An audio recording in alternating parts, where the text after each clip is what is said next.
నిత్య మహిమకు క్రీస్తునందు మిమ్మల్ని పిలిచిన సర్వకృపానిధియగు దేవుడు కొంచెము కాలము మీరు శ్రమపడిన పిమ్మట తానే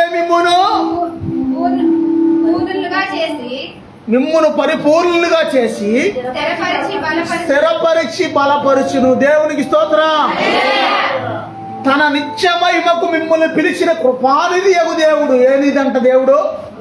అమ్మా, కృపానిధియగు దేవుడు కొంచెం కాలం శ్రమపడిన తర్వాత, శ్రమలో ఉంటే అని దేవుడు వాక్యం క్లియర్గా ఉంది. కొంచెం కాలం మీరు శ్రమపడిన తర్వాత తానే మిమ్మును స్థిరపరిచి బలపరుస్తాడంట. ఆమేనండి. శ్రమ నాకు కావాలయ్యా అన్నవాడు చేతులు ఎత్తండి.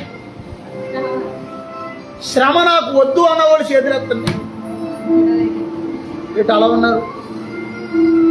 ఏది వద్దు అన్నట్టు ఉంది. శ్రమ వద్దు అన్నవాడు చేతుల పైకి ఎత్తండి. శ్రమలు లేకపోతే మనం హైయెస్ట్ పొజిషన్కే. అసలు పరీక్షలు లేవనుకో, చాలా మంది ఏమనుకుంటారు, పిల్లలు చదివేటప్పుడు పరీక్షలు డైరెక్ట్గా పాస్ చేస్తే బాగుంటుంది అనుకుంది. డైరెక్ట్గా పాస్ చేస్తే ఈ రేపొద్దున చదువు రాదు కదా, వీడికి ఏమీ తెలియకండి ఎలా పాస్ చేస్తాడు మాస్టర్. అవి అవునా కదా? అందుకే ఏంటంటే కొంచెం కాలం మీకు శ్రమలు ఉంటాయి అంట. దేవుడు వాక్యం సెలవిస్తుంది. కొంచెం కాలం మీరు శ్రమపడిన తర్వాత సర్వకృపానిధియగు దేవుడు తానే మిమ్మల్ని పరిపూర్ణులుగా చేసి స్థిరపరిచి బలపరుస్తాడంట. ఆమేనానండి. ఈరోజు వాక్యం ఏంటంటే స్థిరపరచుట. ఎప్పుడో కొన్ని వారాల క్రితం స్థిరపరచుట అనే దాని గురించి మెసేజ్ చెప్దాం అనుకున్నాను. కానీ అప్పటి నుంచి దేవుడు అది రానిలా ఇన్నాళ్ళుగా రానిచ్చాడు. కొన్ని వారాలు అయిపోయింది ఈ మెసేజ్ నేను అనుకుంది. దేవునికి స్తోత్రం. స్థిరపరచువాడవు, బలపరచువాడవు.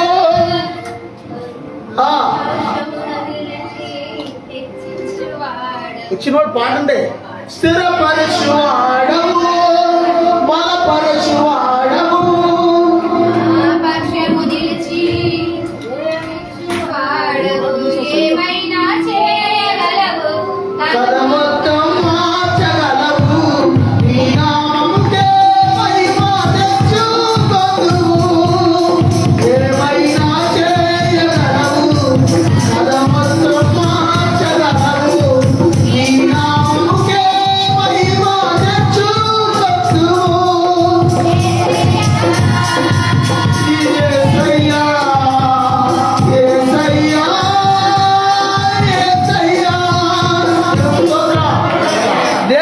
దేవుడు స్థిరపరిచే దేవుడు. అందరూ చెప్పండి. యేసయ్య నన్ను స్థిరపరుస్తాడు. దేవునికి స్తోత్రం. స్థిరపరచడం అంటే శ్రమల నుంచి విడుదల పొందడమే కాకుండా దేవుల్లోనూ స్థిరపడాలి. మన వ్యక్తిగత జీవితంలో కూడా స్థిరపడాలి. ఆమేనండి. దేవుల్లో కూడా కొంతమందికి స్థిరత్వం ఉండదు. దేవుల్లో సరైన పునాది ఉండదు కొంతమందికి. ఒక పునాదిలో నువ్వు పెరుగుతూ ఉన్నప్పుడు ఏమైందంటే ముందు నువ్వు మొక్కగా ఉంటావు, తర్వాత నువ్వు మహావృద్ధులకు వస్తావు. దేవునికి స్తోత్రం. మొక్క మ్రాను అయింది, మ్రాను ఫలాలో ఇస్తుంది అన్నమాట. దేవునికి స్తోత్రం. హల్లెలూయా. ఒకప్పుడు అసలు ఏ పని స్థిరంగా చేయవు. నువ్వు కాసేపు అది అంటావు, కాసేపు ఇది అంటావు అందిట్టేవాడు మా నాన్నగారు. కాసేపు హోటల్ అంటావు, కాసేపు పాల రూట్ అంటావు, కాసేపు ఆ వ్యాపారం అంటావు, ఈ వ్యాపారం అంటావు. లేనిపోయిన అన్ని వ్యాపారాలు నీకే కావాలి. ఊళ్ళో ప్రపంచంలో చేసే అన్ని వ్యాపారాలు నీకే కావాలనేవి నాకు అర్థమయ్యేది కాదు. ఆ దుర్వ్యాపారం వదిలేసిన తర్వాత నేను ఏ వ్యాపారంలో చేయి పెడితే ఆ వ్యాపారం మటాస్ అయిపోతుంది. కారణం ఏంటనుకుంటున్నారు? సేవా పిలుపున్న వాళ్ళు ఏది చేసినా సక్సెస్ అవ్వదు. నాకు ఆ విషయం అర్థమయ్యేది కాదు. హోటల్ కాంట్రాక్ట్ తీసుకుని డిఎస్పీ ఆఫీస్ దగ్గర బజ్జీలు హోటల్ ఉంటే పనులు పెట్టించి హోటల్ కాంట్రాక్ట్ తీసుకుని ఆ మిరపకాయ బజ్జీలు, ఆ బజ్జీలు, ఈ బజ్జీలు అన్నీ చూపిస్తే 15 రోజుల్లో 7-8 లేసి వచ్చేసింది. అలాకవరం రైతు డైరీ పాల రూట్కి ఆ వ్యాన్ తోలేవాడిని, తాడవే వాళ్ళది వ్యాన్ ఒకటి తోలేవాడిని. వ్యాన్ తోలుతూ కూడా డ్రైవింగ్ కూడా నాకు వచ్చు. ఏది చేసినా సరే అది ఫెయిల్యూర్ అయిపోతుంది. అసలు అల్లాడిపోతుండే వాళ్ళు. ఏంటో ఆ పరిస్థితులు అర్థమయ్యాయి. కానీ ఇలా జరుగుతా ఉన్న సమయాల్లో దేవుడు ఒక రోజున నేను ఆ ఫీల్డ్ వదిలేసి ఆ ఆటో ఫీల్డ్ ఎక్కి ఆటో తోలుకుంటా సౌండ్ సిస్టమ్ వేసుకుని అమలాపురం ప్రాంతానికి వెళ్తుంటే అమలాపురం ప్రాంతానికి వెళ్తుంటే సమస్య విడిచి నా సేవ చేయన్నాడు దేవుడి స్వరంతో. దేవుని స్తోత్రం. దేవుని మాటను, దైవ వాక్కుని, వేద వాక్కు, ఆ యొక్క దైవ వాక్కుని స్వీకరించి నేను దేవుని సేవలో అడిగెట్టాను. దేవుడే అక్కడి నుంచి కూడా పరమ తండ్రి అయిన, పరలోక తండ్రి అయిన దేవుడే నాకు తండ్రిగా ఉండి ఆయన నన్ను నడిపిస్తున్నాడు. దేవునికి స్తోత్రం. కొన్ని జీవితాల్లో ఎలా ఉంటాయి అంటే, వీడి పరిస్థితి ఏంటి, వీడు ఎందుకు పనికిరాడు అని అనుకున్నవాడు ఒక రోజు దేవుడు ప్రయోజకుని చేస్తాడు. దేవునికి స్తోత్రం. దేవునికి స్తోత్రం. జనాల దృష్టిలో నీవు ఎలా ఉండొచ్చు అంటే, ఒకవేళ పనికి మాలిన వాడిగా ఉండొచ్చు, పనికి మాలిన దానిగా ఉండొచ్చు. లేకపోతే నీ కుటుంబస్తులు వదిలిచ్చావు, ఎంతకాలం వదిలిచ్చావో ఇంకా మమ్మల్ని వదిలిస్తావు, వదిలిచ్చావు, ఎంతకాలం వదిలిచ్చి చాలు ఇంకా వదిలిస్తావు ఇక ముందు కూడా అని అంటున్నారేమో నాకు తెలియదు. పరిశుద్ధాత్మ దేవుడు మాట్లాడుతున్నాడు. దేవునికి స్తోత్రం. కానీ విషయం ఏంటంటే, దేవుడు ఆయన ఏ పిలుపుతో అయితే నిన్ను పిలుస్తున్నాడో ఆ పిలుపులోకి నువ్వు వచ్చిన తర్వాత సర్వకృపానిధియగు దేవుడు ఆయన కనికరం చొప్పున శ్రమల నుంచి విడిపించిన తర్వాత, నిన్ను స్థిరపరిచి బలపరిచిన తర్వాత, నీకు రూపం వచ్చిన తర్వాత, నువ్వు రానైన తర్వాత, నువ్వు ఫలాలు ఇచ్చిన తర్వాత, నిన్ను చూసిన వాళ్ళందరూ ఆశ్చర్యపోయేదిగా దేవుడు చేయలేదు. దేవుని స్తోత్రం. హల్లెలూయా. ఈ లోకంలో సాధారణంగా మనిషికి బాగా బాధ కలిగించేది ఏంటంటే, చాలా బాధలు ఉన్నాయి, ఇబ్బందులు. కొంతమందికి ఒక్కొక్కరికి వ్యాధులు ఉన్నాయి, ఒక్కొక్కరికి నిందలు ఉన్నాయి, ఒక్కొక్కరికి అవమానాలు ఉన్నాయి. అన్నిటికంటే బాగా బాధ కలిగించేది, నిత్యం మనతో పాటుగా సహవాసం చేసేది ఏంటి? ఆర్థిక సమస్యలు. ఆర్థిక సమస్యలు మనిషిని ఎంతగా కృంగి తీసేస్తాయి అంటే, నాకు తెలుసు ఆ బాధ. నేను ఒక రోజుకి 10,000 రూపాయల ఆదాయం చూసిన వాడు ఒకప్పుడు.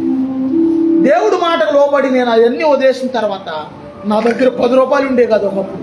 అలాగని దేవుడిని నమ్ముకుంటే పేదవాళ్ళు అవుతారా? కాదు. అది నా శ్రమ కాలం, అది నా శ్రమల కాలం. 10 రూపాయలు ఉండే కాదు నా దగ్గర.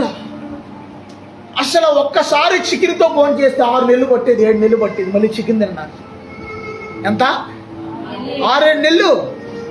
ఎన్ని బాధలు, ఎన్ని ఇబ్బందులు, ఎన్ని సమస్యలు. అసలు చాలా చాలా చాలా చాలా చాలా నేను నలుగుతా ఉండేవాడిని, చాలా అల్లాడిపోతుండేవాడిని. నేను ఎప్పుడు కూడా నేను ఏ స్థితి నుంచి వచ్చాను ఆ స్థితి ఎప్పుడు మర్చిపోను. దేవునికి స్తోత్రం. మన మైకా నాగేశ్వర వాళ్ళ అల్లుడు రాము, అతను మా ఫ్రెండ్ అతను.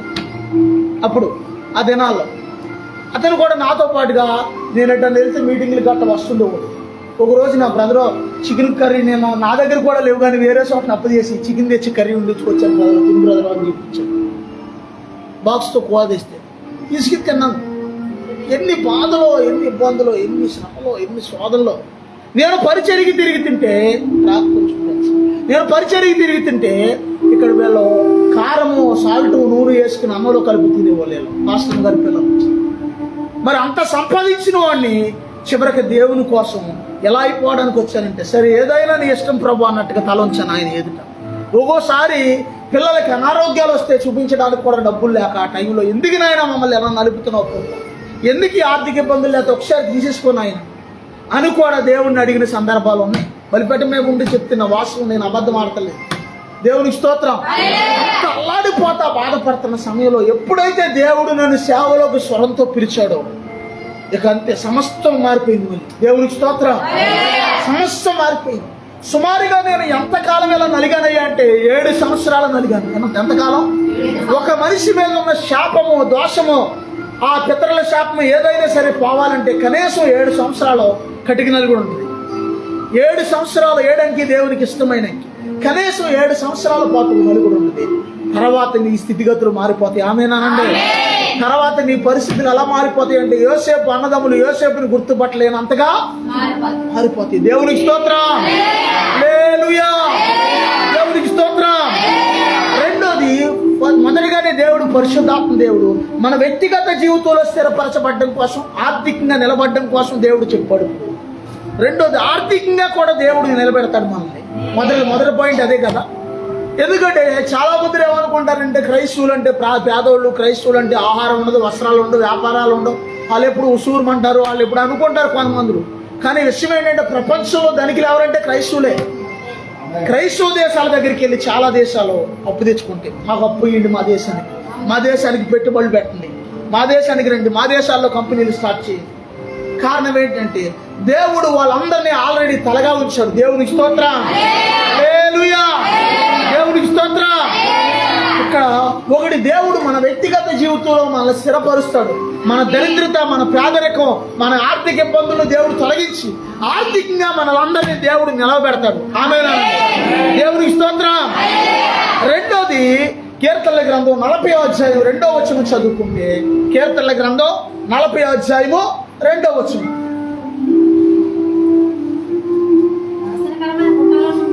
నాశనకరమైన గుంటలో నుండి, జగడగల దొంగ ఊబిలో నుండి ఆయన నన్ను పైకెత్తెను. దేవునికి స్తోత్రం. నాశనకరమైన గుంటలో నుండి, జగడ కలిగిన దొంగ ఊబిలో నుండి నన్ను పైకి లేవనెత్తాడు దేవుడు అంటున్నాడు. ఈయన ఎవరు అనేది? ఈయన అమ్మా ఇక్కడే ఉన్నారా? నాశనకరమైన గుంటలో నేను పడ్డాను, జగడ కలిగిన దొంగ ఊబిలో నేను పడ్డాను, కానీ అందులో నుంచి లేపాడు దేవుడు అని అంటున్నాడు ఈయన. దేవునికి స్తోత్రం. ఏంటా నాశనకరమైన గుంట? దేవునికి స్తోత్రం. అందరూ చెప్పు దేవునికి స్తోత్రం. బలహీన సమయములో నీ బలము ప్రసాదించుమో యేసయ్యా, నీ మనవిని నా హృదయములో ప్రవహింపజేయుమయ్యా. దేవునికి స్తోత్రం.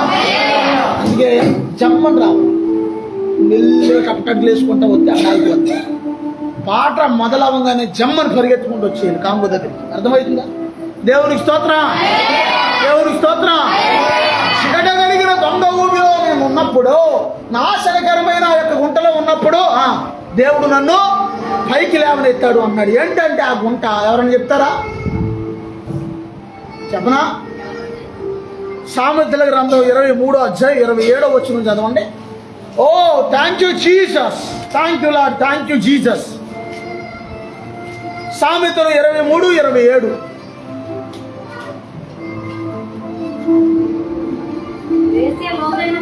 వేశ్య లోతైన గొయ్యి, పరస్త్రీ ఇరుకైన గుంట. అంతేనా? చాలు చాలు. వేశ్య లోతైన గొయ్యి అంట దేవుని వాక్యం సెలవిస్తుంది. పరస్త్రీ ఇరుకైన గుంట అంట. దేవునికి స్తోత్రం. కారణం ఏంటంటే దేవుడు దేనితో పోల్చాడు అంటే ఆ గుంట, ఊబి, లోయ అనే దాన్ని వేశ్యతో పోల్చాడు అక్కడ వాక్యంలో. దేవునికి స్తోత్రం. ఆ గుంటలో పడినవాడు లేకపోతే ఆ ఊబిలో పడినవాడు మునిగిపోయి నాశనం అయిపోతాడు, బయటికి రాడు. కానీ దేవుడైతే నన్ను పైకి లేవనెత్తాడు అంటున్నాడు భక్తుడు ఇక్కడ. దేవునికి స్తోత్రం. దేవుని కృప ఉన్నవాడు మాత్రమే అంత వేగంగా బయటపడతాడు, లేకపోతే మామూలు అయితే బయటపడలేదు. దేవునికి స్తోత్రం, దేవునికి స్తోత్రం. మేము ఆ యొక్క ఫెలోషిప్లో మేము ఉన్నప్పుడు, హోలీ ఆర్మీ ఫెలోషిప్లో మేము ఉన్నప్పుడు అక్కడ ఒక అక్క వేరే ఊరు నుంచి బతుకుదేరువు కోసం జంగారెడ్డిగూడెం ప్రాంతానికి వచ్చేసింది ఒక అక్క. ఆ అక్క పేరు పుష్ప. ఆ అక్క జంగారెడ్డిగూడెం రావటమే ఆ యొక్క వేరే ఆ ప్రాంతంలో కొన్ని దూర ప్రాంతంలో మెట్ట మీద ఒక చోటన ఆ యొక్క లోకానుసారంగా జీవించే వ్యక్తులు కొంతమంది పరిచయం అయ్యారు. ఆ అక్కకి ఆత్మీయురాలే, కానీ ఆమెకు పరిచయం అయ్యి ఆమె మనకు పరిచయం అయ్యే టయానికి ఆత్మీయురాలు. కానీ మొదట్లో ఆమె స్థితి ఏంటనేది నేను చెప్తున్నాను. ఆమె కొంతమంది దృష్టిలో ఆమెకు పరిచయం అయ్యి ఆమెని వ్యభిచార వృత్తిలోకి నడిపించారు. ఆమెకు డబ్బులు అవసరమైనప్పుడు ఇదిగో నీకు 3,000 కావాలితే తీసుకెళ్ళు, 4,000, 5,000 కావాలితే ఎంత కావాలితే అంత తీసుకెళ్ళని డబ్బులు ఇచ్చేవాళ్ళు. ఆ డబ్బులు తీసుకుని ఆమె లోకంలో జీవిస్తూ ఉండేది. డబ్బులు వస్తున్నాయి కదా అని అనుకునేది. కానీ తక్కువ సమయంలోనే సుమారుగా 40 సంవత్సరాలు ఉంటాయా, 45 ఉంటాయి. ఒక 40 సంవత్సరాల వయసులోనే ఆ అక్కకి HIV వ్యాధి వచ్చేసింది. ఆవిడ పెద్ద తలకాయ, ఇంత చిన్న తలకాయ, చిన్న చేతుల్లాగా అయిపోయి ఆరోగ్యం పాలైపోయి తక్కువ సమయంలోనే ఆవిడ మరణించింది. కానీ విషయం ఏంటంటే దేవుని వాక్యం సెలవిస్తుంది, అలాగే లేడీస్ అనే కాదు కానీ బాయ్స్ అని ఎవరైనా సరే దేవుని వాక్యం సెలవిస్తుంది. నేను అంటలేదు. తర్వాత ఆవిడ చనిపోయింది. ఆవిడ దేవుని వాక్యం సెలవిస్తుంది. మరోసారి చదువు ఆ మాట. వేశ్య లోతైన గొయ్యి, పరస్త్రీ ఇరుకైన గుంట అని దేవుని వాక్యం సెలవిస్తుంది. ఈ లోకం ఈ రోజున ఎలా ఉందంటే, లోకం మనుషులను ఆకర్షిస్తుంది. ఆడోళ్ళైనా మగోళ్ళైనా సరే లోకం ఏం చేస్తుందంటే ఆకర్షిస్తుంది. వేడి పండు చూడు వేలిమై ఉండు. వేలిమి అంటే ఏంటంటే బంగారం. చదువుకున్న పిల్లలు చెప్పండి అయ్యా, అంతేనా? బంగారం లాగా కనపడద్దంట లోకం, కానీ దాన్ని పట్టు విప్పితే పురుగులు ఉన్నాయని.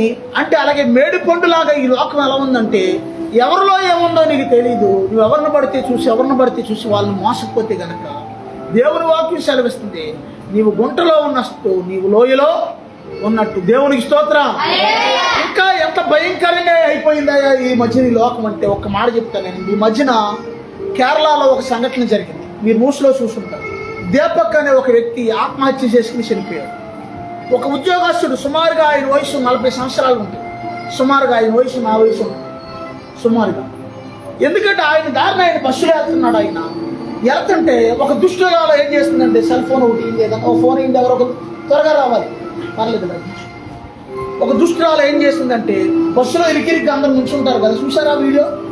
ఒక దుష్టురాలు ఇలాగ వీడియో ఒకటి పెట్టి ఆయన దారిని ఆయన పాపం నుంచున్నాడు సైడ్కి. ఈ సైతాన్ ఏం చేస్తుందంటే, ఈ దుష్టురాలు సైతాన్ రూపంలో ఉన్న ఈ దుష్టురాలు వీడియో పెట్టి దీని ముఖము, ఆ వ్యక్తి ముఖము చూపించుకుంటా ఇతన్ని దగ్గరికి వెళ్ళి అతను రాసుకుంటా, ఏమెళ్ళి అతను రాసుకుంటుంది.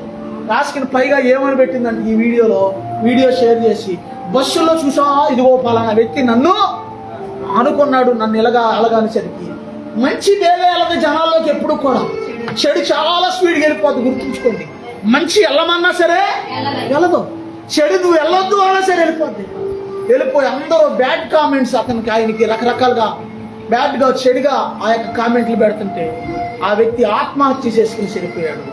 ఇదంతా కూడా అలాగైతే నేను నీతిమంతురాలని అని భ్రమపడి నన్ను అందరూ నీతిమంతురాలు అని అనుకోవాలి, ఈయన్ని సైతాను అని అనుకోవాలి, ఈయన దుష్టుడు అని అనుకోవాలి, అందరూ అని అనుకుందామా? కానీ ఇప్పుడు ఏమైందంటే దుష్టురాలైంది. ఈ దుష్టురాలను ఏం చేశారయ్యా అంటే, అందరూ కూడా ఆమె మీద కంప్లైంట్ ఇంటిలో ఆమెను తీసుకెళ్లి కేరళ పోలీసులు అరెస్ట్ చేసి లోపల జైల్లో పడేశారు. తీసుకెళ్ళి ఏమైంది, ఒక ప్రాణం తీసేసింది ఆ సైతాము. మళ్ళీ ఏం చేసిందంటే, పైగా ఆ యొక్క అతను తప్పు అని చెప్పింది కాబట్టి ఏమైందంటే వెళ్ళి జైల్లో పడిందన్నమాట. ఈ రోజున చాలా పరిస్థితులు ఎలాగ ఉన్నాయి. పాపంలో జీవించినంతకాలం హాయిగా జీవిస్తారు ఒకరికొకరు, ఆడోళ్ళు మగోళ్ళు కూడా చాలా చోట్ల. ఏదైనా తేడా వస్తే ఒకరి మీద ఒకరు బురద జల్లుకోవడం, ఒకరి మీద ఒకరు కేసులు పెట్టుకోవడం, గొడవలు. మొన్న ఎవరో చూడు, మన ఒక మంచి దైవజనుడు శాలేం రాజు గారి మినిస్ట్రీ గురించి కావాలని బ్లేమ్ చేస్తున్నారు కొంతమంది, కావాలని బురద జల్లితే కొంతమంది. మినిస్ట్రీ అభివృద్ధి చెందింది కదా, మినిస్ట్రీని ఎలాగైనా పడగొడదామని రకరకాల కుట్రలతో, రకరకాల సేవకుల రూపంలో ఉన్న కొన్ని దురాత్మలు కూడా ఉన్నాయి వాళ్ళ మీద దాడి చేయడానికి. పైకి సేవకులు, కానీ వాళ్ళు చేసేది ఏంటంటే, ఇదిగో ఆ మినిస్ట్రీ మంచిది కాదు, ఆ పాస్టర్ గారు మంచిది కాదు. పాస్టర్ గారు ఏం చేశాడండి? ఆయన ఏం చేశాడా? ఆ మినిస్ట్రీ ఏమైనా చేసిందా? మినిస్ట్రీలో ఎవరో పాస్టర్ గారు ఎవరో తేడా చేశాడంటే, ఎక్కడో తేడా చేయడం అంటే ఎవరో ఒక అమ్మాయి ఏం చేసిందంటే, ఆ పాస్టర్ గారు నాకు కడుపు చేసి ఇలా మోసం చేశాడు, అలాగే ఇలాగా అది రకరకాలుగా చేసింది, ఉద్యోగం చేసింది. కానీ విషయం ఏంటంటే, చాలా సందర్భాల్లో గుర్తుంచుకోండి, ఆడవాళ్ళకి అనుకూలంగా ఉన్నాయని పరిస్థితులు చాలా మంది రకరకాలుగా కేసులు రకరకాలుగా ఇదే పెడుతుంటారు. దీంట్లో కూడా వాస్తవానికి మగవాళ్ళు కూడా పెట్టడానికి అవకాశం ఉంది. దేవునికి స్తోత్రం. అందుకే పూర్తిగా చట్టం తెలుసుకోవాలి. దేవునికి స్తోత్రం. నిజమేనండి, ఇలా జరిగింది వాస్తవమే. ఆమె కూడా నన్ను మోసం చేసిందండి, నాతో కావాలని తిరిగిందండి, ఇప్పుడేమో నన్ను హనీ ట్రాప్ చేస్తుందండి అని పెట్టాడు రివర్స్ ఈ పాస్టర్. హనీ ట్రాప్ అంటే ఏంటి తెలుసా? తేనె మోసం, తీపి మోసం. దేవునికి స్తోత్రం. అంటే నన్ను వలేసిందండి, నన్ను ఇలా లాగిందండి, నన్ను మోసం చేసిందండి, కొంతకాలం నాతో తిరిగి ఈ రోజు నా మీదే కేసేస్తుందండి, నన్ను బ్లేమ్ చేస్తుందండి, డిమాండ్ చేస్తుందండి అని వీడు ఒప్పుకున్నాడు అనుకో, అదే వాళ్ళకి పడుతుంది దెబ్బ. దేవునికి స్తోత్రం. కానీ అలాంటివి మనం ఏంటంటే, దేవుని సేవకులం కదా, చాలా మంది ఏంటంటే మనకి ఎందుకు లేని వదిలేస్తుంటారు. వాస్తవానికి ఏంటైనా ఆ శాలేం రాజు పాస్టర్ గారి పరిస్థితి, ఆ మినిస్ట్రీ పరిస్థితి అని నేను ప్రార్థన చేశాను. అయ్యా, నీ సేవకుడు పాపం ఎంతో ప్రయాసతో ఉపవాసం ఉండి ఆయన మినిస్ట్రీ కట్టుకుంటే, ఆయన మినిస్ట్రీని ఎంత పాడు చేస్తున్నారు. మనకు మంచి మనసు ఉండాలి, ఏసై మనసు ఉండాలి. ఏంటి ప్రభు అని ప్రార్థన చేస్తుంటే యెషయా గ్రంథం 41వ అధ్యాయం 10వ వచనం దేవుడు చూపించాడు. దేవునికి స్తోత్రం. భయపడకము నేను నీ దేవుడనై ఉన్నాను అని చూపించారు. దేవునికి స్తోత్రం. చాలా మంది ఏనండి అమ్మ జాగ్రత్త, చాలా మంది చేసేది ఏంటంటే, పొరపాటు ఎక్కడో జరిగింది, ఆడవాళ్ళలో జరిగిందో మగవాళ్ళలో జరిగింది. పొరపాటు లేకుండా ఎక్కడ ఉండదుగా. క్షమించే మనసు మనకు ఉండాలి. ఆమేనండి. యేసయ్య మనసు ఉండాలి మనకు. ఆమేనండి.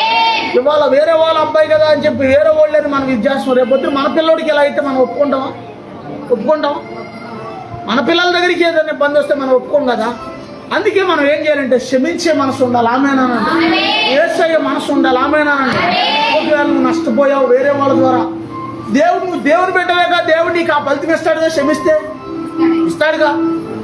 అందుకే పరలోక ప్రార్థనలో ఏమని ఉంటుందంటే, మా రుణస్తులను మేము క్షమించిన ప్రకారం మా రుణములు మీరు క్షమించండి ప్రభువా అని ఉంటుంది. రుణస్తులు అంటే ఎవరో? మనల్ని బాధ పెట్టిన వాళ్ళు, మనల్ని వేధించిన వాళ్ళు, మనల్ని ఇబ్బంది పెట్టిన వాళ్ళు, అందరూ దేవునికి స్తోత్రం. హల్లెలూయా. అందుకే ఈ రోజున చాలా మంది ఎలా ఉన్నారు అంటే, జిగట కలిగిన దొంగ ఊబిలో ఉన్నారు, గుంటలో ఉన్నారు అని దేవుని వాక్యం సెలవిస్తుంది. ఈ లోకం ఎలా ఉందంటే, ఈ లోకం అనే మేడిపండు అందరు నల్లేస్తుంది. అది సినిమా ఫీల్డ్ను వదలటల్లా. చెప్పయా చక్కగా అలా నవ్వుతూ ఉంటే నాకు ఇంకా చెప్పాలనిపిస్తుంది. సినిమా ఫీల్డ్ని వదలతలేదు, సినిమా ఓల్డ్ని వదలతలేదు. చెప్పండి, కొంత మీతో చెప్పిస్తాను. సేవకులను వదలతలేదు, రాజకీయ నాయకులు వదలతలేదు. ఎవరో ఒక ఎమ్మెల్యే గారి మీద, ఒక ఆమె జనసేన ఎమ్మెల్యే గారి మీద కేసు, ఎమ్మెల్యే మీదే. అర్థమవుతుందా? ఎమ్మెల్యే మీదే పెట్టింది కేసు. మామూలు కంచు ఆ దేవునికి స్తోత్రం. హాయిగా ఎలా ఉందంటే, నిన్న ప్రేమికుల రోజు అంట కదా. నిన్న ప్రేమికుల రోజేనా? నిన్న మనం శాశ్వతమైన ప్రేమతో నేను నిన్ను ప్రేమిస్తున్నాను అని యేసయ్య సిలువలో వేలాడుతున్నది మన గ్రూపులో పెట్టు. మన గ్రూప్లో దానికి కామెంట్ పెట్టా అన్నవాడు చేతుల పైకి ఎత్తండి ఒకసారి. అంటే రిసీవ్ చేసుకున్నట్టు యేసయ్య ప్రేమను మీరు అందరూ. దేవునికి స్తోత్రం. నాన్న మీకు వస్తున్నాయో వాగ్దానాలు? వస్తున్నాయమని ప్రతిరోజు అనుదిన వాగ్దానాలు వెళ్తాం లేదా? గ్రూప్లో ఎక్కించండి అందరి, మన వాళ్ళు అందరికీ వెళ్ళాలి. యేసయ్య ఏదైనా వాగ్దానం ఇచ్చినప్పుడు అది ప్రార్థనాపూర్వకంగా పెడుతుంటాం. నేనే చెప్తుంటాను కొన్నిసార్లు, ఇది పెట్టామా ఈరోజు దేవుడు, ఇది పెట్టమన్నాడు అనుకుంటా పాస్టర్ గారితో. సెన్సార్ బోర్డు సర్టిఫికేట్ ఇవ్వాలి ముందు. అర్థం కాలా మీకు? సినిమా రిలీజ్ చేస్తే సెన్సార్ బోర్డు ఎలా సర్టిఫికేట్ ఇస్తే ముందు చూసి, అలాగా ఏ వాగ్దానం రెడీ చేసినా ముందు నాకు చూపిస్తుంది పాస్టర్ గారు. నేను చూసి అంతా నాకు అనుకూలంగా నాకు నచ్చిన తర్వాత అప్పుడు పెట్టేస్తాను. ఒకవేళ అది నాకు నచ్చకపోతే, ఇది కాదమ్మా ఇలా సిలువ ఈ టైప్లో ఉండాలి, యేసయ్య ఈ టైప్లో ఉండాలి, లేదా ఈ టైప్లో గొర్రెపిల్లని ఎత్తుకున్నట్టు ఉండాలి, నాకు అలాంటివి ఇష్టం బాగా. యేసయ్య గొర్రెపిల్లని రక్షిస్తున్నట్టు ఉండాలి, లేదా లోయలో పడిపోతున్న వాళ్ళు యేసయ్య లేపుతున్నట్టు, సిలువలో యేసయ్య ఉన్నప్పుడు యేసయ్య వెనక చూస్తున్న ఫోటోలు, యేసయ్య దగ్గర మోకరించిన ఫోటోలు రాత్రి పెట్టిన చూశారు. సిలువ ఎదుట ఒక వ్యక్తి మోకరించి దండం పెడుతున్నట్టుగా ఉంది. దేవునికి స్తోత్రం. హల్లెలూయా. ఈ రోజున దేవుని వాక్యం సెలవిస్తుంది ఏనండి, లోకం ఎవరిని వదలతలేదు. చాలా జాగ్రత్తగా ఉండాలి. దేవుని స్తోత్రం. పురుషులైతే ఏ ప్రార్థన చేయాలంటే, ప్రభువా పరస్త్రీ వ్యామోహం నుంచి నన్ను విడిపించయ్యా అని అడగాలి. స్త్రీలైతే ఏం చెప్పండి, మీరు చెప్పండి. పరపురుషుడి వ్యామోహం నుంచి ఉంటుంది. మనుషులు అన్నాక ఉంటుంది, శరీరాశ ఉంటుంది, నేత్రాశ ఉంటుంది, జీవబడం ఉంటుంది, ధనాపేక్ష ఉంటుంది. లోకంలోనే కదా మనం ఉన్నది, పరలోకంలా కాదుగా. నీతో కూడా పరలోకం పాట ఏదో ఉంది, ఏంటది? చేరేదను యేసయ్యా. దేవుని స్తోత్రం. కావాలంటే ఏం చేయాలి? ముందు మనం విడుదల పొందాలి. ఆమేనండి. దేవునికి స్తోత్రం. 100% ఖచ్చితంగా చెప్పగలరు, నువ్వు ఏ సమస్యలో ఉన్నా దేవుడు నిన్ను విడిపించగలరు. ఆమేనండి. శరీరాశి నుంచి విడిపిస్తాడు. ఆమేనండి. నేత్రాశి నుంచి విడిపిస్తాడు, యోగుడము నుంచి విడిపిస్తాడు, ధనాపేక్ష నుంచి విడిపిస్తాడు, కావలసిన ధనం మనకిస్తాడు. దేవునికి స్తోత్రం. ఇస్తాడు యేసయ్య, నమ్మండి అంతే. దేవునికి స్తోత్రం. అంత మంచి దేవుడు. అందుకే దావీదు అన్నాడు. దావీదు ఎందుకు అంటున్నాడయ్యా ఈ మాట అంటే, అదే కీర్తనల గ్రంథము 51వ అధ్యాయం 10వ వచనం చదవండి. Oh thank you Jesus, thank you Jesus. 51:10. దేవా నా యందు శుద్ధ హృదయము కలగజేయము, నా అంతరంగములో స్థిరమైన మనస్సు నూతనంగా పుట్టించయ్యా. పుట్టినీటిలో ఏమని ఉంటుందో తెలుసా? 51వ కీర్తన. బత్షెబ దగ్గరికి వెళ్ళొచ్చిన తర్వాత దావీదు రాసిన కీర్తనల గ్రంథము అని ఉంటుంది. బత్షెబ అంటే తన సైనికుడిని చంపించేసి సైనికుడి భార్యనే పెళ్లి చేసుకున్నాడు దావీదు. దావీదు చెడ్డవాడు కాదు అలాగని, పరిస్థితులు అలా మార్చింది ఆ టైంలో. కానీ ఆమె దగ్గరికి వెళ్ళొచ్చిన తర్వాత రాసిన కీర్తనల గ్రంథం అంటే 51వ కీర్తన. ఇంటికి వెళ్ళాక మీరు అందరూ చదవండి. అందులో అంటాడు, దేవా నా యందు శుద్ధ హృదయం కలగజేయి నాయన. యేసు ప్రభు వారు కొండ మీద ఇదే మాటను ఏమన్నాడంటే, హృదయ శుద్ధి కలిగిన వారు ధన్యులు, వారు దేవుని చూస్తారు. ఎప్పుడు చూస్తారంటే ఆయన రాకడ వచ్చినప్పుడు యేసు ప్రభువుని చూస్తారు. దేవునికి స్తోత్రం. హృదయ శుద్ధి కలిగిన వారు ధన్యులు. ఇక్కడ దావీదు అంటున్నాడు, దేవా నా యందు శుద్ధ హృదయం కలగజేయి నాయన. అయ్యా నాకు శుద్ధ హృదయం కావాలయ్యా. తన స్థితి తనకు అర్థమవుతుంది. దేవునికి స్తోత్రం. కొంతమంది వాళ్ళ స్థితి వాళ్ళకి అర్థం కాదు.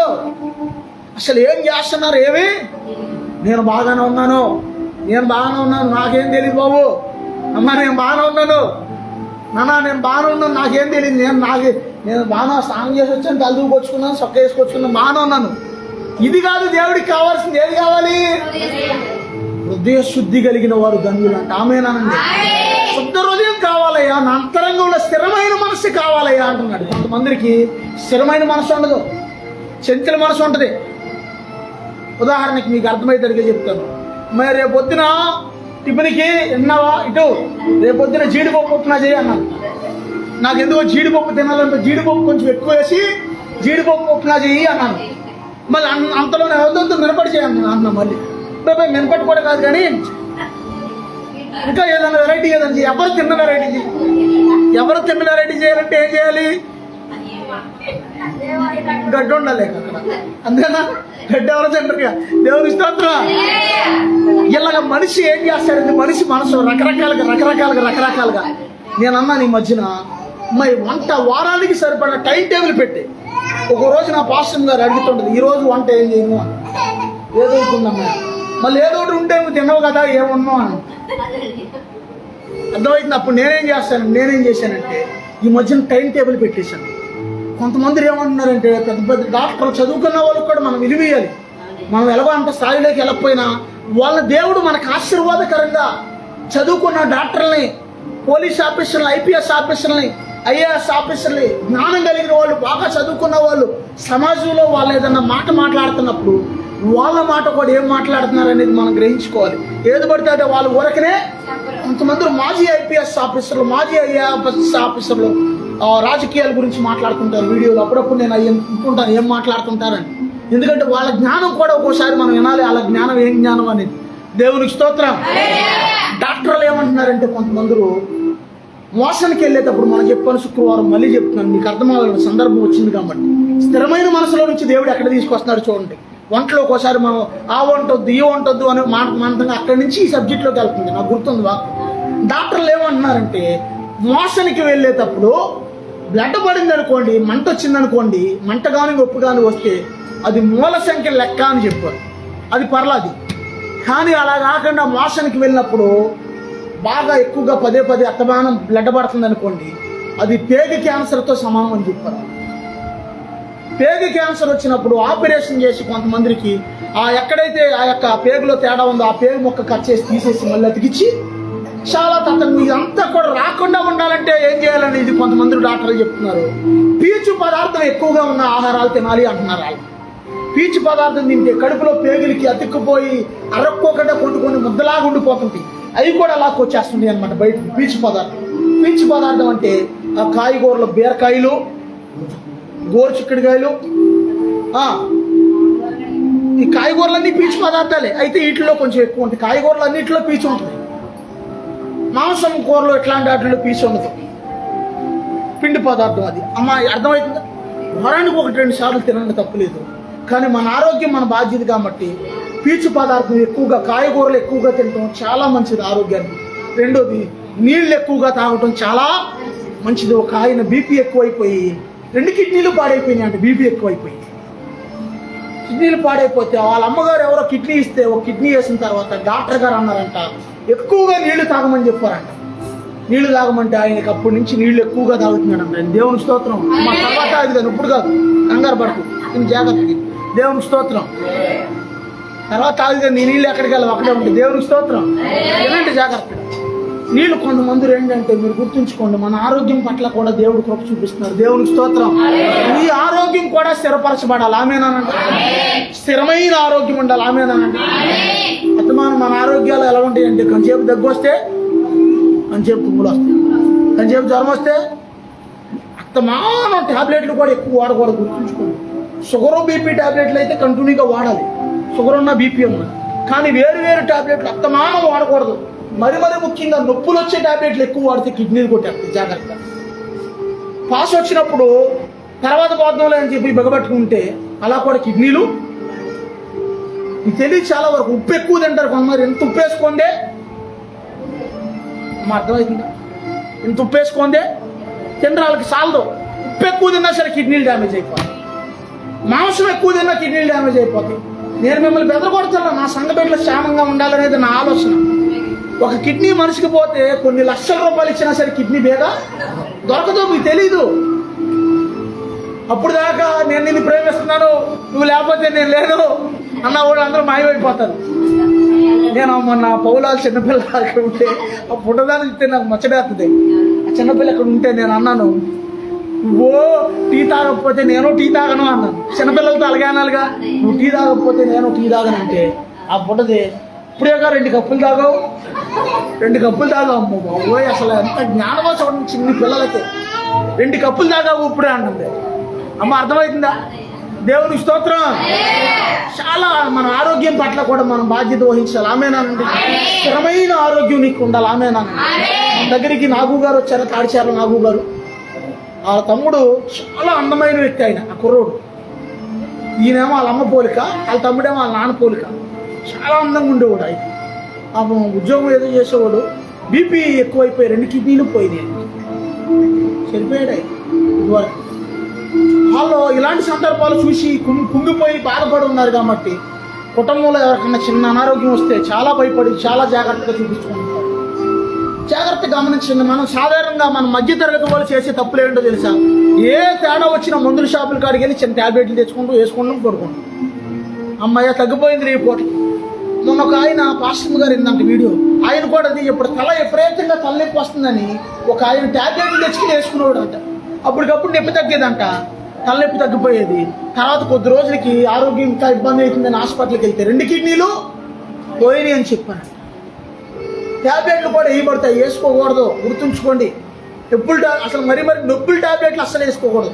మన గ్యాస్తో ఇంకోటి అయితే పర్లేదు, కానీ నొప్పుల ట్యాబ్లెట్లు అస్సలు వాడకూడదు. చాలా జాగ్రత్త. డాక్టర్లు చెప్తున్నారు, నా మాట కదా, నాకు తెలియదు కదా, అందుకే చెప్తున్నాను. దేవునికి స్తోత్రం. నీ ఆరోగ్య విషయంలో కూడా దేవుడు నేను స్థిరపరచాలి అని కోరుకుంటున్నాడు. ఆమేనండి.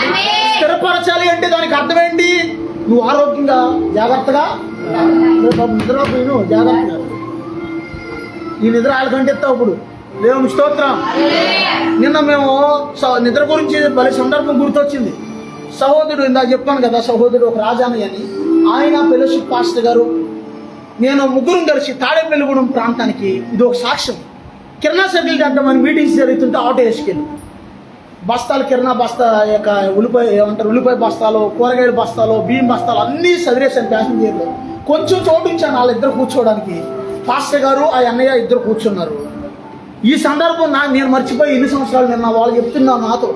ఎనగమారు ఇంకో సహోదరుడు నోవాహ్ అని ఇంకొక నన్ను ఫెలోషిప్లోకి నడిపించిన వ్యక్తి అతను కూర్చున్నాడు. అన్నమాల డ్రైవింగ్ ఆటో నేను తోలుతున్నాను. కరెక్ట్గా 6 దెబ్బల దగ్గరికి వచ్చేసరికల్లా నైట్ వస్తాను. లారీల దగ్గరికి వెళ్ళిపోయింది ఆటో, కురుపాట్లు వస్తుంది. లారీలు తిరుగుతాయి కదా తెల్లారులు. వెళ్ళిపోతే దేవుడు స్వరంతో, ఫెలోషిప్ పాస్టర్ గారి స్వరంతో, నా పాస్టర్ గారి స్వరంతో రాజు అని పిలిచాడు దేవుడు. నేను హ్యాండ్లు పట్టుకునే ఉన్నాను, నిద్ర వచ్చేసింది, సైడ్కి వెళ్ళిపోయింది. వెంటనే అప్పుడు చూసేసరికి లారీ, కొంచెం అయితే లారీలోకి వెళ్ళిపోతాం. అందరం పాస్టర్ గారు, ఈయన ఇంకొక ఆయన, అందరూ అడిగి పాస్టర్ గారు భలే పిలిచాడు. నేను చూస్తే పాస్టర్ గారు నిద్రపోతున్నాడు. ఈయన ఆ రాజు బ్రదర్ ఆయన నిద్రపోతున్నాడు, బ్రదర్ ఆయన నమ్మలు ఆయన నిద్రపోతున్నాడు, వీళ్ళందరూ నిద్రపోతున్నారు. వీళ్ళ నిద్ర నాకు వచ్చింది. సాధారణంగా ఒక వ్యక్తి నిద్రపోతే ఆ నిద్ర పక్కోళ్ళు కూడా వచ్చారు. మీరు గమనించండి. కొంచెంలో దేవుడు స్వరంతో పిలిచి ఆ యాక్సిడెంట్ తప్పించాడు. నిన్న మా సహోదరులు అందరూ మేము అనుకోకుండా ఒక చోటను కలిస్తే వాళ్ళందరూ కూడా ఈ మాట చెప్తుంటే నేను మర్చిపోయేది కానీ వాళ్ళు ఇంకా, దేవుడు చూడండి ఎంత గొప్ప దేవుడు యేసయ్య. దేవునికి స్తోత్రం. హల్లెలూయా. నిన్ను కాపాడటంలో కూడా దేవుడు బాధ్యత వహిస్తాడు. ఆమేనండి. దేవునికి స్తోత్రం. కాపాడేవాడు కొనకడు.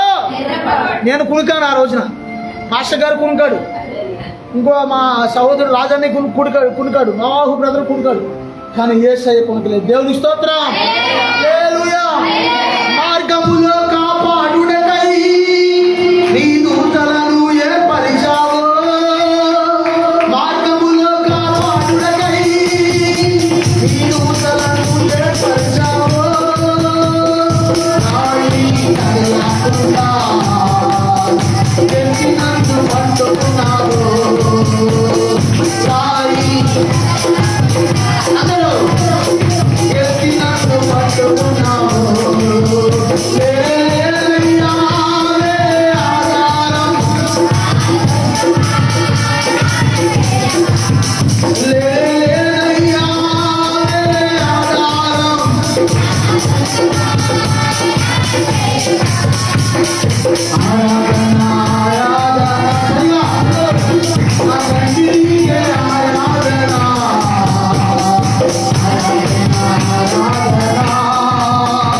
మనం స్థిరపరచబడితే సంతోషించే వాళ్ళు ఎవరంటే మొదటిగా దేవుడు సంతోషిస్తాడు. ఆమేనా అండి?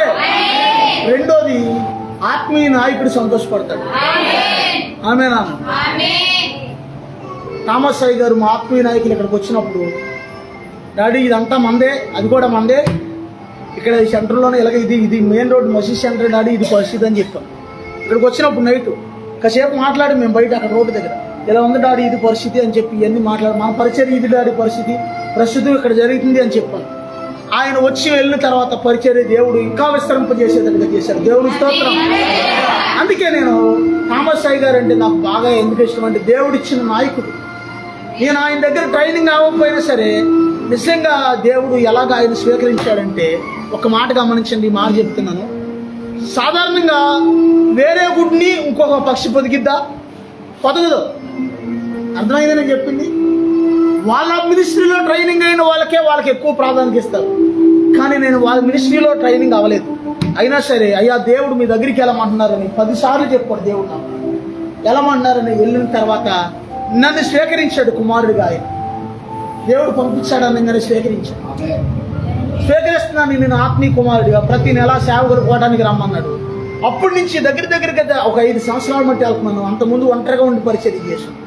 అంతకుముందు కొంతమందికి వేరే వాళ్ళకి కూడా ఇచ్చేవాళ్ళు ఉంది అసంభాగం. దేవుడు చెప్పిన తర్వాత ఎక్కడేమన్నాడు అక్కడ ఇష్టం మొదలెట్టాం. ఈయటం మొదలెట్టాక దేవుడు నన్ను అంచెలంచెలుగా దీవించాడు. ఆమేనానండి?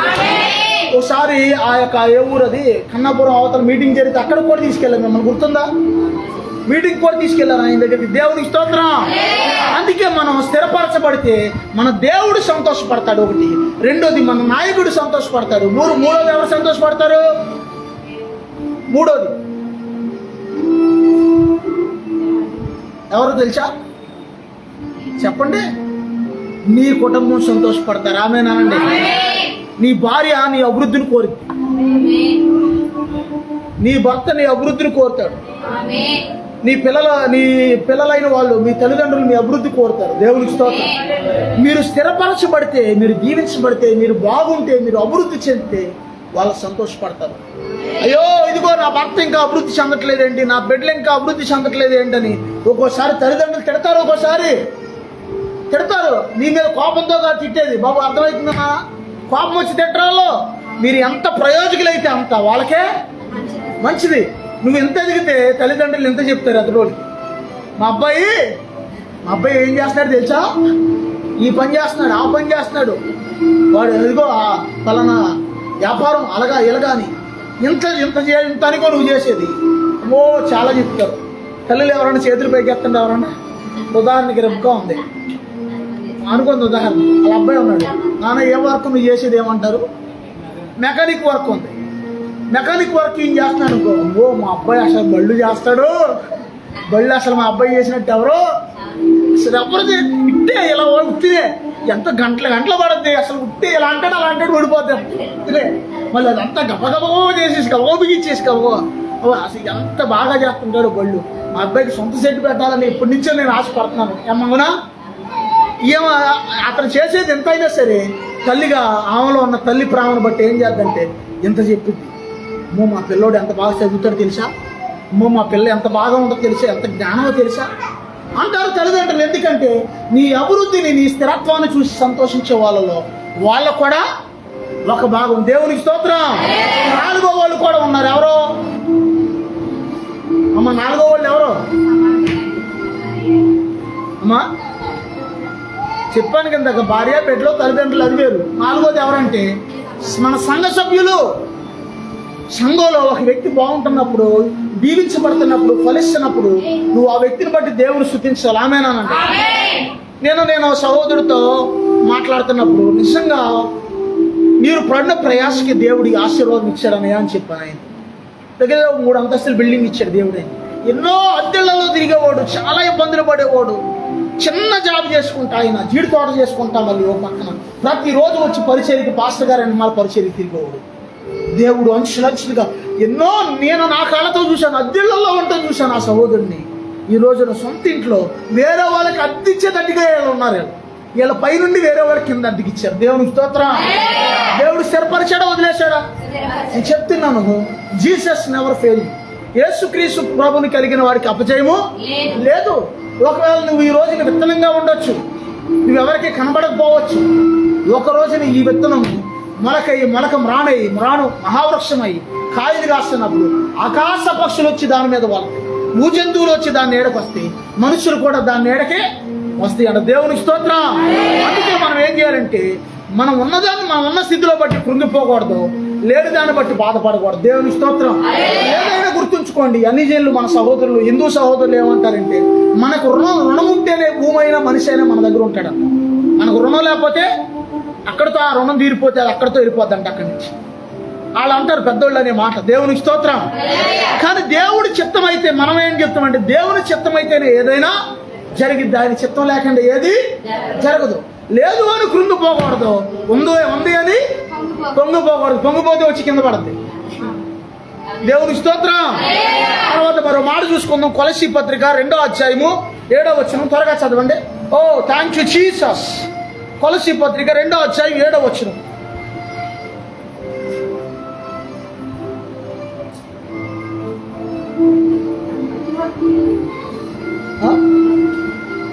కొలస్సీ పత్రిక 2వ అధ్యాయం 7 లేదా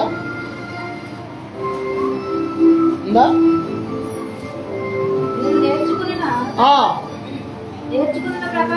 మీరు నేర్చుకొనిన ప్రకారముగా విశ్వాసమందు స్థిరపరచబడి కృతజ్ఞతాస్తుతులు చెల్లించుచు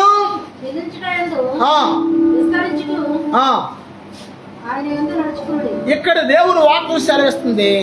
ఇందాక మనం ఆర్థిక విషయాల్లో స్థిరపడాలి అని చెప్పుకున్నాం, ఆరోగ్య విషయాల్లో స్థిరపడాలి అని చెప్పుకున్నాం, అభివృద్ధి చెందే విషయాల్లో స్థిరపడాలి అని చెప్పుకున్నాం. ఇప్పుడు ఇక్కడేమనుందంటే విశ్వాసంలో స్థిరపడాలంటే. ఆమేనానండి. విశ్వాసం లేదనుకో నువ్వేం చేస్తావంటే ఏదైనా సరే నువ్వు మనుషుల వైపు వస్తావు కానీ దేవుడి వైపు. ఇప్పుడు రాత్రి బలహీనత వస్తే వెంటనే ఏం చేశాను, వెంటనే మోకాళ్ళు వేసి ప్రార్థన మొదలెడితే జమ్మన బలహీనత దేవుడు తీసేశాడు. దేవునికి స్తోత్రం. విశ్వాసంలో స్థిరపడాలంట. ఆమేనానండి. విశ్వాసం లేకపోతే ఇది బైబిల్ అన్నింటిలో కల్లా హైయెస్ట్ వాటి ఈ పదం హైయెస్ట్ అన్నమాట. బాగా విశ్వాసం లేకపోతే నువ్వు దేవునికి ఇష్టడు కాదు, ఇష్టరాలు కాదు. విశ్వాసం ఉంటే నీ దగ్గర లేనిది కూడా నువ్వు పొందుకుంటావు. అర్థం కాలా? లేనిది కూడా నీకు వచ్చేస్తాయి. ఇప్పుడు ఉదాహరణకి ఏదైనా పని చేస్తున్నారు, ఎవరైనా చేతులు ఎత్తండి, పనికి వెళ్తున్నాడు సహోదరుడు, పని ఏమి లేదు చేతిలో, ప్రార్థన చేస్తున్నాడు విశ్వాసంతో, ప్రభా ఇదిగోనైనా నాకు పని కావాలయ్యా. పని అతను ఎత్తుకుంటా వచ్చేస్తుంది. నమ్ముతున్నారా అమ్మ? నమ్ముతున్నారా? వచ్చేస్తే పని. ఎవరో వస్తారు, అయ్యా పని ఉంది వెళ్దామని చెప్పి తీసుకెళ్తారు. పని ఉంది వెళ్దాం అన్నారు కదా అని చెప్పి ఆదివారం వెళ్ళకూడదు అమ్మ. అర్థమవుతుందా? ఆదివారం వెళ్తే నేను కాదు దేవుడు అంటున్నమాట దెబ్బడుద్ది ఎక్కడో అక్కడ దారిలో. ఆదివారం వెళ్ళమని కాదు, వారం అంతా నువ్వు కష్టపడు, పని చేసుకో. దేవుడే కష్టపడమంటున్నాడు. సోమరోడుగా ఉంటాం దేవుడికి ఇష్టం ఉండదు. సోమరోడుగా ఉన్నాం అనుకో, సెల్ ఫోన్ పట్టుకుని ఆడుకుంటా కూర్చుని, లేకపోతే ఏ ఒక కాలక్షేపంగా 4 మాటలు చెప్పుకుంటూ ఆడుకుంటున్నాం అనుకో, ఏమైందంటే ఆ యొక్క లేనిపోని సోమర ఆలోచనలు వచ్చి సోమరవాడి పొలంలో దూలగుండ్లు మొలిసినాయి అంటారు సామెతలో. సోమరోడు పొలంలో దూలగుండ్లు అంటే ఏంటి? దురదొచ్చే కాయలు. అమ్మ అర్థమైందా? సోమరవాడి పొలంలో దురదొచ్చే కాయలు కొడితే జాగ్రత్తగా ఉండకపోతే. దేవుని స్తోత్రం. అర్థమైంది నేను చెప్పింది? కష్టపడాలి, ఎప్పుడు ఏదో ఒక పని చేయాలి. దేవుని స్తోత్రం. కష్టపడతా పని చేయాలి. దేవుని స్తోత్రం. ఇంటికాడ చాలా సందర్భాల్లో ఇంచుమించుగా అక్కడ ఏరియాకి ఏమైనా పార్సల్ వచ్చినప్పుడు పార్సల్ అని తీసుకుంటాడు మోసే. తర్వాత అయిపోయి ఇంట్లో వాళ్ళ మమ్మీ చెప్తుంది పాలు తెమ్మని, టిఫిన్ తెమ్మని, సరుకులు తెమ్మని అంటే వెళ్ళి మళ్ళీ ఇక్కడ ఎలా నడుచుకుంటూ వెళ్ళి తెచ్చేవాడు. అక్కడ కూడా అంటే దగ్గరే ఉన్నాయి కానీ ఇంత దూరం కాదు, వెళ్ళి కబుకు వెళ్ళి తెచ్చేస్తాడు. ఇవన్నీ నేను చేయను, నా వల్ల కాదు అని అన్నాడు. ఏమంటారు జనం? బద్ధకం అంటారు. అది సాధారణంగా ఇంటికాడ పిల్లలకి పెద్దోళ్ళు ఎదిగిన తర్వాత, పెద్దోళ్ళు అయ్యాక సాధారణంగా పనులు చెప్పరు ఎవరు, చిన్నప్పుడు చెప్తారు. పెద్దోళ్ళు అయ్యాక చెప్పారనుకో, ఈ యవన పిల్లలకి పిల్లలు ఉన్నవాడు చేతుల పైకి ఎత్తండి, లేకపోతే పిల్లలు ఎవరున్నా పర్లే ఎత్తండి. పిల్లలు ఉన్నవాళ్ళు తల్లిదండ్రులు, పిల్లలు ఉన్నవాళ్ళు అయ్యా ఇక్కడే ఉన్నారా? అర్థమవుతుందా? నేను ఒకసారి అంటాను, అరే చెయ్యి లాగుతుంది, నీ చెయ్యి వస్తారా అనుకుంటాను. ఎవరినే ఓసేడు కాదు, ఏలియాని చెయ్యి లాగుతుంది, నీ చెయ్యి వస్తారా అంటాను. వచ్చి ఎలా కాదురా, గట్టికొచ్చి 2 చేతులు తొత్తంటే దగ్గర 10 నిమిషాలు పావుగంట వస్తాడు, ఓ పావుగంట సేపు వస్తాడు, చెయ్యి వస్తాడు వస్తుందంటే. ఎప్పుడన్నా నేను తాడంతా అయ్యాను, నువ్వు చూస్తే కొంచెమే ఉన్నావు, నేను వస్తున్నాను అని అన్నాడు ఎప్పుడు కూడా. దేవునికి స్తోత్రం. మోసేకి చాలా ప్రియగా చెప్తాను. మోసే అయితే పాపం అరే కొంచెం కాళ్ళు వస్తారు అన్నా సరే వస్తాడు. ఎందుకంటే పెద్దోళ్ళకి పెద్ద పని, చిన్నోళ్ళకి ఎందుకంటే పెద్దోళ్ళు అయ్యాక మళ్ళీ కాళ్ళు ఇవన్నీ ఎందుకని అనిపిస్తుంటుంది నాకు. మోసేది ఎప్పుడు కాళ్ళు వస్తారా అన్నప్పుడు పాపం కాళ్ళు వస్తాడు. ఇప్పుడన్నా రోజు అవసరం అయితే వస్తారా అంటే వస్తాడు, ఏళ్ళు ఆగరా అంటే ఏళ్ళు ఆగుతాడు. అది ఆశీర్వాదం మనకి. ముస్లిమ్స్ ఏమి నమ్ముతారు తెలుసా? తల్లి పాదాల దగ్గర పరలోక రాజ్యం ఉంది అని రాస్తుంటారు వాళ్ళు అక్కడక్కడ ఆటోల మీద. తల్లి పాదాల దగ్గర ఉందండి పరలోకం. కానీ మనకి ఎక్కడుందంటే తల్లిదండ్రుల ద్వారా దీర్ఘాయువు కలిగిద్ది. వాక్య ప్రకారం తల్లిదండ్రులు మనల్ని దీవిస్తే దీర్ఘాయుష్ కలిగిద్ది. మనకి పరలోకం రాదు కానీ దీర్ఘాయుష్ వస్తుంది. దేవుని స్తోత్రం. ఎప్పుడన్నా మీ తల్లిదండ్రులు ఎప్పుడన్నా పిల్లలు ఏనండి జాగ్రత్తగా, అరే బాబు కొంచెం అక్కడ తీసుకెళ్ళరా, అక్కడ దింపురారా కొంచెం అన్నారు. నేను రాను, వెళ్ళు ఆటో ఎక్కెళ్ళు, కావాలంటే 20 రూపాయలు తీసుకెళ్ళి, నేను మట్టికి రాను అనకూడదు. దేవుని స్తోత్రం. అలా అర్థమవుతుంది అనకూడదు. రెండోది కొంచెం ఇది తెచ్చిపెట్టరా అన్నారనుకో, నువ్వు వెళ్ళలేవా, నేనే వెళ్ళాలా ప్రతిదానికి. మరి నువ్వు వెళ్ళక ఎవరు రోడ్డు మీద వాళ్ళు వెళ్తారా? రేపు పొద్దున్న నీ తల్లిదండ్రులు ఆస్తి ఎవరు తీసుకుంటారు? అమ్మ ఏనంటే ఎవరు తీసుకుంటారు? నువ్వు తీసుకుంటావు, రోడ్డు మీద వాళ్ళు తీసుకుంటారా? అర్థమవుతుందా? మనం సగం మంచి మనసుతో వెళ్ళాలి. దేవుని స్తోత్రం. ఎన్ని పనులు చెప్పినా ఇసుక రాకూడదు. నీకు ఆమేనా? దేవుని స్తోత్రం. పిల్లలు చక్కగా తల్లిదండ్రులకి లోబడి ఉండాలి. దేవుని స్తోత్రం. విశ్వాసంలో స్థిరపరచబడి ఉండాలి. దేవుని స్తోత్రం. నీలో విశ్వాసం ఉండాలి, అదే విశ్వాసం నీ పిల్లల్లో కూడా ఉండాలి. ఆమేనా? నీ నమ్మకంతో ఏదైతే ప్రార్థన చేస్తున్నావో అదే ప్రార్థన నీ పిల్లలకు కూడా నేర్పించాలి. నానా ఇది కూడా విశ్వాసంతో నేను ఇలా అడిగితే నువ్వు కూడా అడగరా, దేవుడు ఇస్తాడు అని చెప్పాలి వాళ్ళకి. దేవుని స్తోత్రం. అరే బాబు ఎటెళ్ళినా కంపల్సరిగా 91 జ్ఞానించుకుని వెళ్ళంటారా అని చెప్తాను నేను. ఇంట్లో నుంచి వెళ్ళేటప్పుడు 91 జ్ఞానించుకోకుండా మీకు దండం పెడతాను, బయట అడిగి పెట్టబాకంటారా అంటాను చాలాసార్లు. 91 జ్ఞానించుకుంటే దేవదూతలు వచ్చేస్తారని నమ్మాలని చెప్తుంటాను చాలాసార్లు. దేవుని స్తోత్రం. హల్లెలూయా. తల్లిదండ్రులు సాధారణంగా తల్లిదండ్రుల మాట పిల్లలకి ఎలా ఉండదంటే, పిల్లలకి అస్సలు నచ్చదు. అత్తమానం మా నాన్న ఎలాగా అంటాడు, అత్తమానం మా ఎమ్మెల్యేగా అంటది, నా బుర్ర వీటెక్కిచ్చేస్తున్నారు వీళ్ళు, అత్తమానం ఇసుకిచ్చేస్తున్నాడు మా నాన్న, అత్తమానం మా ఎమ్మ ఇసుకిచ్చేస్తుంది అంటారు. కారణం ఏంటంటే పిల్లకాకి ఏం తెలుసు, ఇండియాలు దెబ్బ తింది కాబట్టి తల్లి తండ్రి వాళ్ళకి తెలుసు. అందుకే అరే రోడ్డు అంటే వెళ్ళేటప్పుడు కొంచెం పక్కన రారా, కుదిరిగా తోలరా బండి అంటే తల్లి భయం వేసి, అమ్మో ఎక్కడ చూసిన పరిస్థితులు బాగలేదు, కొంచెం జాగ్రత్తగా వెళ్ళరా అంటారు. మా అమ్మ అత్తమానం నన్ను ఇసుకిచ్చేస్తుంది, అత్తమానం బండో అని తోడేస్తుంది బాబోయ్ అసలు అని అనుకుంటారు చాలా మంది. కారణం ఏంటంటే నువ్వు క్షేమంగా ఉండాలి. ఆమేనానండి. దీర్ఘాయుష్మంతుడిగా ఉండాలి. ఆమేనానండి. నీవు ఏ విధమైన అవయవాలు ఇబ్బంది రాకూడదు అనేది తల్లిదండ్రులు ఆలోచన. దేవుని స్తోత్రం. అన్నింటిలో బాధాకరమైన విషయం ఏంటంటే, చాలా అసలు దురదృష్టకరమైన విషయం, ఎవ్వరికీ జరగకూడని సంఘటన, తల్లిదండ్రులు ముందర పిల్లలు చనిపోతే అది నరకం. పిల్లల కంటే ముందు తల్లిదండ్రులు చనిపోవాలి, కానీ తల్లిదండ్రుల ముందు పిల్లలు చనిపోతే అది బ్రతుకుండే కాదు, ఒక నరకం. అది ఓ పాస్టర్ గారు ఏలూరులో పెద్ద ఆయన, అలా జ్యోతిరాజు గారు వాళ్ళ అన్నయ్య గారు, ఆయన పెద్ద వయసు ఆయన కూడా, ఆయన చనిపోయారు. మరి ఎలా చనిపోయారు తెలియదు. వాళ్ళ నాన్నగారు సాక్ష్యం చెప్తా, వాళ్ళ పెద్ద అబ్బాయి గురించి సాక్ష్యం చెప్తుంటే ఓ బిట్టేదో నాకు దొరికింది. అది చూస్తున్నప్పుడు నాకు ఏడుపు వచ్చేసింది. నాకు నిజంగా తండ్రి గారు, ఇదిగో 70 సంవత్సరాల వయసు వచ్చింది నాకు ఎప్పుడు బాధ కలిగినా సరే నేను వాక్యం చదువుతూ ఉంటాను, బైబిల్ తిరిగేస్తుంటాను. అటు ఇటు నాకు బాధ కలిగితే నా బాధలో దేవుని వాక్యం నాకు నెమ్మదినేస్తుంది అంటున్నాడు ఆయన. ఏడుస్తా కళ్ళం నీళ్ళు పెట్టి నాకు ఏడుపు వచ్చింది నిజంగా. అయ్యో ప్రభా నాయనా, ప్రభా యేసయ్యా అని నాకు బాధ వేస్తుంది. దేవుని స్తోత్రం. శ్వాసమందు మనం స్థిరపరచబడాలి, వాక్యాన్ని జ్ఞానించాలి. ఒక్కోసారి తెలవని పరిస్థితులు ఎలా ఉంటాయో తెలియదు, మనం దేవుని యందు ఉండాలి. ఫైనల్గా మరో మాట చెప్తున్నాను, ముగిచ్చేసుకుందాం. 2 తెస్సలోనికలు 3వ అధ్యాయం 3వ వచనం చదవండి. 2 తెస్సలోనికలు 3వ అధ్యాయం 3వ వచనం. ఒంటిగంట దాటేసిందా? ప్రభు నమ్మదగిన వాడు, ఆయన మిమ్మును స్థిరపరిచి. ఆమేనానండి. దుష్టత్వం నుండి కాపాడును. ఆమేనండి. ప్రభు నమ్మదగిన దేవుడు అంట యేసయ్య. ఆమేనానండి. ఆయన మిమ్మల్ని స్థిరపరుస్తాడంట. ఆమేనండి. ఆయన దుష్టత్వం నుంచి మిమ్మల్ని అందరినీ కాపాడతాడంట. ఆమేనండి. దేవునికి స్తోత్రం. నమ్మదగిన వాడే నన్ను దిశలా నెమ్మది కలుగజేయువాడే.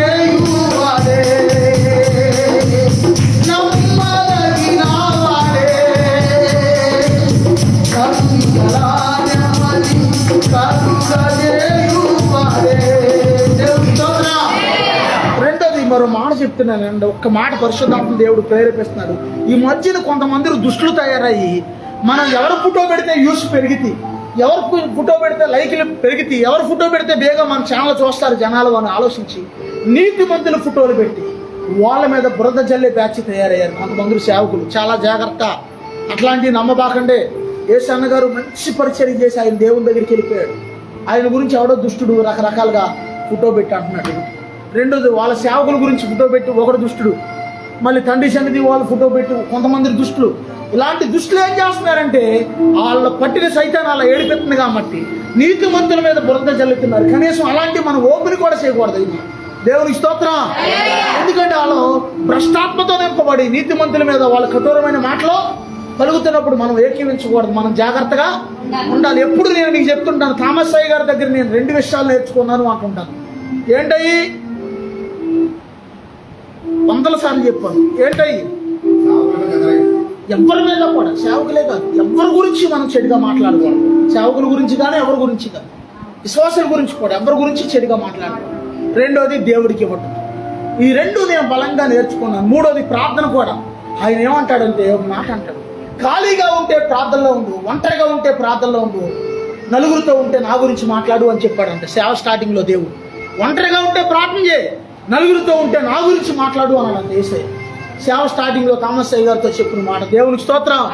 అందుకే ఈ రోజున ఆయన కొన్ని వేల మంది ప్రజలకి ఆశీర్వాదకరంగా ఉన్నాడు. ఆయన 8,000 మందికి ట్రైనింగ్ ఇచ్చాడు. 1000 మంది సేవకులు ఆయన వెంబడిస్తున్నారు. ఈ రోజున కొన్ని వేల మంది విశ్వాసులు ఆయన ఆధీనంలో ఉన్నారు. దేవునికి స్తోత్రం.